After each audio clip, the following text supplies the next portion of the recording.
Hello guys, আসসালামু আলাইকুম। আমি আছি এখন মাওয়া পদ্মা সেতুতে উঠতেছি। আমি যাচ্ছি মাদারীপুর। দেখেন, এত সুন্দর পদ্মা সেতু, মনে হইতেছে আমি কোনো বাহিরের দেশে আছি। কি যে সুন্দর, ভাষায় প্রকাশ করা যায় না।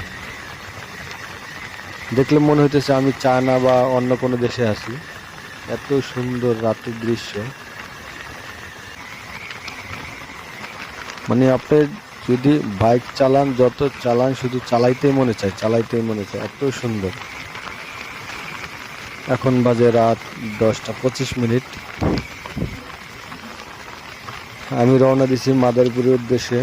আজকে বিকালে যাওয়ার কথা ছিল, কিন্তু গাড়ি সার্ভিসিং করতে করতে লেট হয়ে গেছে। আমার পাগলা ঘোড়াটা খুব ভালো সার্ভিস দিতেছে। আজকে সার্ভিসিং করলাম, তাই চালায় খুব মজা পাইতেছি।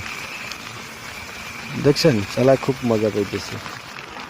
আর এত সুন্দর যদি পদ্মা সেতু হয়, তাহলে তো গাড়ি আরো চালাইতে মনে চায়। কত সুন্দর পরিবেশ, দেখছেন। আমার সামনে দেখা যাইতেছে শেখ রাসেল সেনানিবাস। আমি এখন পদ্মা সেতুর প্রায় ঢালে নামতেছি। কত সুন্দর লাগতেছে। সবাই যদি